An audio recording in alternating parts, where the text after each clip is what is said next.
Hey, what's up everybody? How you doing? Welcome back to Karpogaming and another First Descendant video. Log number 17. Progress closing in. We confirmed it. Alright, let's see the roll. Another one. That's right, we're back at it again, and today I'm going to show you how you can form energy activators. I got you covered. In this video, I'm going to show you how you can form all of the parts and the best way to do it, and I'm going to break it down for you so you don't have to spend that money. This is how you're going to get them for free. Let's go! Once again, thanks for watching everybody. Without further ado, ladies and gentlemen, let's get started. Energy activators is one of the most expensive things that you can buy in the store, and that is for a very good reason. That is because they can help boost up your modules and on your weapons and on your descendants. So yeah, it's extremely important. You can go from 30 mod slots all the way up to an extra 20 with these. You can boost up your weapons, and that's why they are so expensive, right? You're gonna have to spend $25 in order to get one of these energy activators. But I got you back. Today I'm gonna be saving you 25 bucks with this guide. Energy activators can be a little bit of a grind, but I got you covered. First off, I'm gonna show you all of these different materials, where you can form them, and the best way to do it. But the first thing you're gonna need is an energy activator. Now, when it comes to energy activators, you can pretty much get these from a lot of different missions, from a lot of different amorphous materials, from hard mode and normal mode as well. I'm not gonna lie, you're gonna have to get extremely lucky. RNGs is gonna have to be with you. There's only a 3% chance for this to drop on any amorphous material on normal mode. You can use a shaper to shape it up to 6%, but if you come over here and you look at the amorphous materials for hard mode, they're only at 6%, and you can boost that up to 10%, which is just a little bit better, but you're gonna have to farm for that nice stabilizer, which is a whole nother farm in itself. So for me, the best way to do this farm is to get as many of normal amorphous materials as possible when you're out there farming, and then you're just gonna have to get lucky. That's just it. Oranges is gonna have to be with you, and hopefully you can get these energy activators to drop. I've gotten quite a few of these, so yeah, it is possible, my dude. All right, moving on, we're gonna need the low carbon activator in order to farm this. Since the latest update, we can farm monsters, which is awesome. So you can come over here to this one mission and you can farm this monster. Here's the thing, it doesn't drop all the time, but it's not bad. The drop rates, I would say, is 1 out of 3, which is pretty good. All right, so I'm gonna show you the way I farmed this so you can save yourself some time and get these parts for your energy activator. Step number 1. Here's the thing, you have a few methods to flip the timer because it will set to 5 minutes. You can head into another zone, and you can head over here where you started off, and you can run back over here. I've done it. It's not the most efficient way to do this, but it does work, right? The second method you can use is heading back over to Albion, and then head back over here into Kingston, and then once again running from this location all the way up over here. And then you have to make sure that the timer is, you know, ready for you to rock. Make sure it's not at 4 minutes, 3 minutes or something like that, which it does happen from time to time. So it can be a little bit grind. I'm doing this in real time so you can see which is the best method for you. See right over there, I finally spawned in. I got a minute and 57 seconds. I run over there, complete it, and then here's the 5-minute timer. Second time I said, you know what? There is a zone that is right next to us. So if you have a buddy and you just run over here to the zone, well, you can reset that timer, and it is extremely faster. There is one alternative method that you can use as well, and that is flipping the map from normal to hard mode, but then you still would have to run back from that same space. So for me, this was the best method to form this material. This is what you're seeing me right now. You run over here to the zone, go into the new zone, and then just roll back into the zone like so. And then just check the map, and bam, just like that, the reset timer is done. So yeah, I was doing this and it was extremely fast, as opposed to just waiting 5 minutes, 3 minutes, want to get. Then go over here into the zone like this on the dude. And get your farm on over here. And after that, you will get one of the 3 times I would say this material is which is the yellow bar. He's going to drop the material force, which is cool. It's not going to be just regular ash. It's just the yellow bar that's going to drop the material. You know, he's going to drop the material we're looking for. He's going to drop morphed materials, he does, and other items as well. So, like I said, it wasn't a bad farm. Put on some music, came over here, flipped in and out of the zones, and I got this done. I would say in about 30 minutes. It wasn't a bad farm at all. I went from 0 all the way to the maximum amount that I needed to craft myself my next energy activator.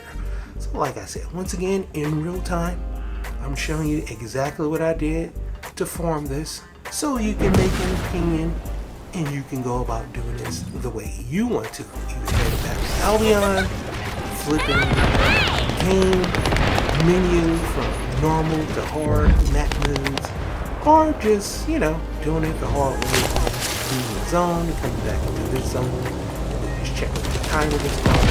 You know. You do a little bit of grinding, but if you do it the right way, it's fun.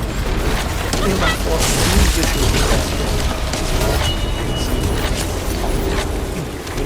here.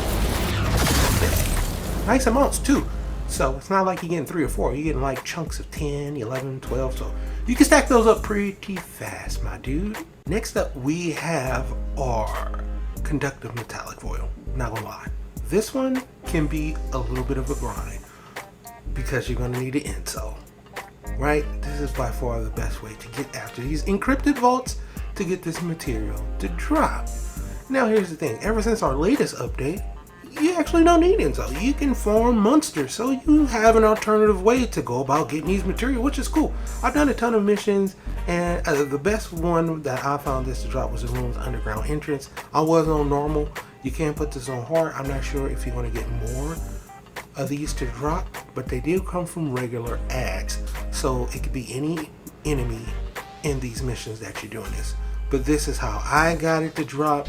And I've done, like I said, a lot of missions. This was by far the most consistent one. Alright, so if you still need metallic foils, you're probably going to need an intel, like I said. And before the update, it was decent. I've gotten 2, sometimes 3, sometimes 4 from these energy activators. But here's the thing. You're going to need precision code breakers and code breakers before you can open them up. So you're going to have to do a little bit of farming before you can do this method, and you're going to need an intel too. But if you got all of this, it's going to save yourself a ton of time, and you're setting yourself up in the future to create more energy activators. As soon as you get them, you'll be good to go. So this is how we're going to do this. You can come over here to this mission in the sterile land. If you put it on normal, you're going to get normal drops. If you put it on hard, you're going to get the hard in-game drops, the precision code breakers and the code breakers, which is what we need in order to open up these encrypted vaults. With Enzo, or do it with Enzo, it's going to be a whole lot better, and you get a ton of Cooper shards as well. I like calling them Cooper shards. Alright, trust the Cooper, that's what I like calling them. Alright, let's do this. Now in this mission, these will drop from regular ads. So it can be any of these monsters. Yellow bars, regular ads. But every time I came over here, I got them from regular ads. Just saying. Alright, so now that you have your code breakers and your precision code breakers, you now need to find the encrypted vault in the Vespers. This is the location where you're going to get them. I've done a ton of farming over here, my dude. I know what I'm doing. I'm going to walk you in the direction of some of these locations. Here's the thing. It's random as far as the encrypted vault is concerned. The encrypted vault, you can come to the same one in the same location, and it could be an encrypted vault that takes a precision code analyzer, and then you could come in and out the zone, and if it shows up, it can be a regular code breaker. So it's a little bit of randomness to what vault will be there for you. As far as the locations, they're pretty static, right? They're either there or they're not. And if they're not there, somebody probably came and used them, then they disappeared. So you're gonna have to come out the zone and come back in. But here is one where you can use the code breakers, right? So just keep that in mind. It could be a precision code analyzer over here.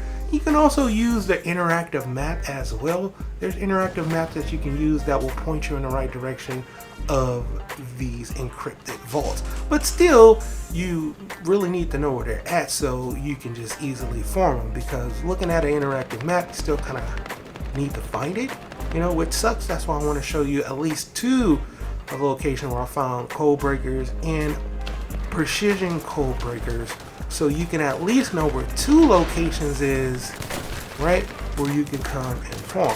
Now the second location that I'm going to point you to, there is quite a few in this one area, actually 3 that can spawn in over here.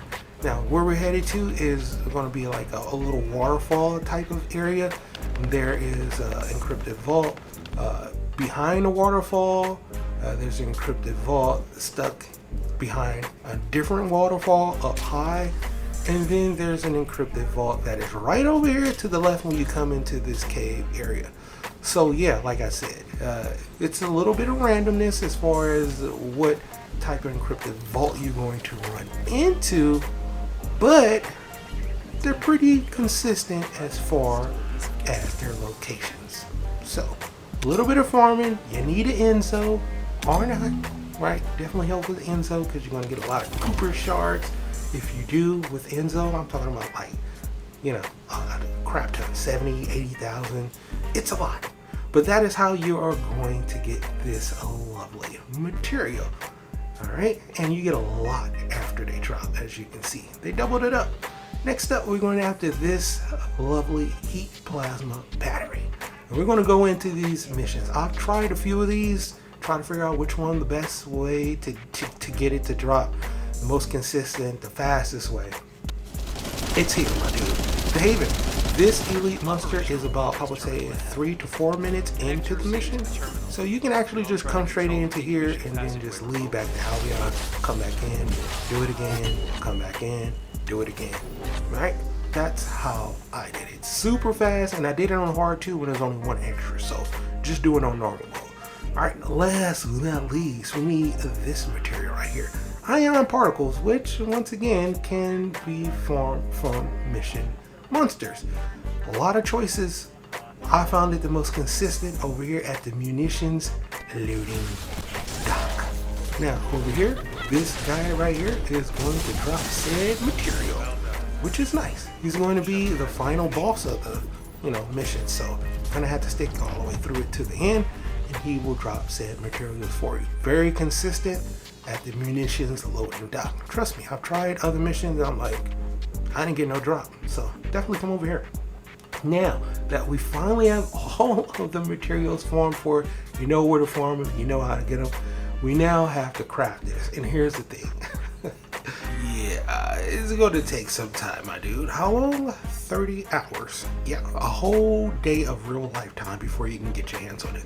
But if you do this and you farm it out, you're going to save yourself 25 bucks and you can farm energy activators. And that is how you're going to do it right here, the First Descendant. But for right now, that's pretty much going for the video. I hope you truly enjoyed it. As always, if you're new to the channel, how you doing and welcome. Don't forget to subscribe right here at Karpogaming for a wide variety of videos ranging from updates, tips and tricks, guides and news, and a whole lot more. So hopefully you enjoyed this video. Once again, thank you everybody for all your love and support. And as always, I'll be seeing y'all in the next one. Later.